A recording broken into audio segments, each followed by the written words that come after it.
I'm the Chief Executive of Grain Producers SA, and it is really a privilege and a delight to be here today to talk to a room of agribusiness professionals. And clearly, I don't need to convince you about the potential of our industry. But what I would like to do today is to give you some insight into the role of groups such as GPSA about how we're actually coordinating and supporting the future growth potential and hopefully attracting that investment. So, as a representative body, GPSA exists to improve the profitability and sustainability of our grain producers here in South Australia. We're both an advocate and a communicator for our industry. And as everyone in this room can appreciate, the lack of winter rainfall last year was of great concern to our state's grain producers, and many parts of the state have now been drought declared, and unfortunately the season outlook is also looking a little grim and offers little comfort. But while the harvest estimate from last year at 5.3 million tonnes was significantly under the 10-year average of over 7.9 million tonnes, the farm gate value contributed $2 billion alone to the state's economy, and aggregated to the food industry, our production contributed almost $4.2 billion to South Australia's gross food revenue. So last week's dust clouds that travelled across the state brought our industry into the media spotlight for all the wrong reasons. It was a stark reminder of the dry conditions and a remnant of a bygone era. We did our best at GPSA and media to counter this story by attempting to highlight the huge gains in soil conservation that our industry has achieved. But this message is hard to cut through. During March, most of the agricultural regions have received average to below average rainfall and average to above average daily minimum and maximum temperatures. Cumulative rainfall since January 2019 has been well below average and has been of little or no benefit to agriculture. The BOM rainfall outlook for April to June is around neutral, tending to below average, although with some chance that El Nino conditions could develop, and temperatures are likely to be warmer than average.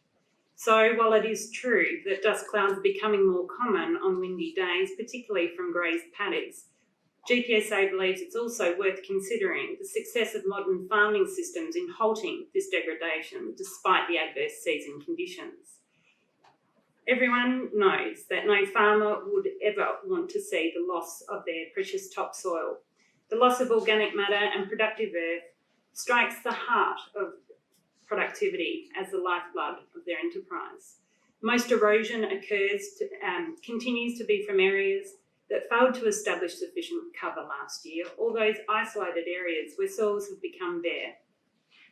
The Department of Environment field surveys estimate that only 6% of agricultural land in the main cropping regions is at risk of erosion, and I think that's a really important statistic, because it's only slightly higher than most recent seasons and is much lower than previous dry seasons, whether that being 2002-03 or 06-07, because it demonstrates the success in adoption of no-till, which is effectively a revolution in our grain industry, driven by farmers. Last year's sharp decline in productivity highlights the need for even greater investment in our public and private research effort, which is critical to increasing our productivity, reducing risk, and unlocking investment in agriculture. Our producers will respond to a changing climate through technology adoption, including opportunities which may arise through application of GM crops in the future. We have achieved on-farm profitability through improving yield potential. Farmers working directly with our world-class scientists and highly trained agronomists and farm advisors through a collaborative public and private partnership. GPSA believes it's critical that we maintain that research capacity here in South Australia to attract new investment and drive that on-farm productivity. Our current policy platforms look beyond the current focus of dry conditions, covering a range of issues, including biosecurity, trade and market access, grains R&D, supply chain, ag tech, and capacity building. We believe our industry will resume its important role in feeding the world and supplying high-quality ingredients to both domestic and international customers.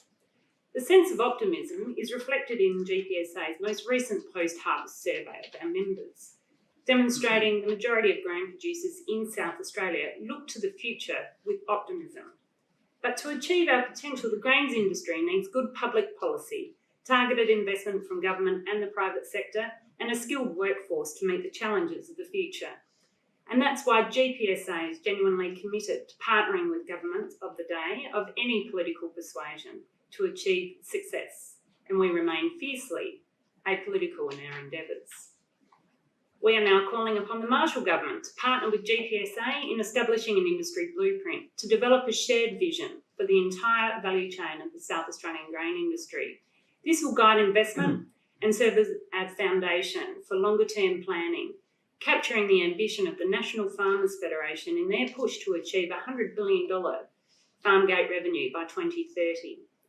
Our mandate is to operate as an advocate to the community, industry and government, but GPSA cannot achieve our mission as an effective lobbyist in isolation of the rest of our industry. We want to partner with all involved in the grain industry value chain to help influence our political leaders and tell our story to the broader community. We all need to work together to highlight agriculture's collective contribution to the social, economic and environmental fabric of this nation. Arguably, this effort has never been more important. As mentioned earlier, if this week's vegan protests are any indication, we cannot rely upon evidence-based, rational and economic arguments to win the media cycle or influence the community. It's up to everyone in this room to combat extremism founded on beliefs and put forward the case in favour of Australia's farmers that produce our food and fibre. Producers must be placed at the forefront of this conversation as environmental stewards, business owners, employers and stalwarts of animal welfare and responsible chemical use. Put simply, we now have to win the hearts and minds of the community, build trust and educate consumers to win the politics of the day. And that's why Australian agriculture needs skilled leaders, skilled ambassadors to tell our story and have the confidence and resources to engage with a much broader audience than ever before. The ability to produce significant amounts of food that is consistent, clean, safe and ultimately desirable for destination markets at home and abroad has been a cornerstone for economic growth in this country and it underpins our standards of living.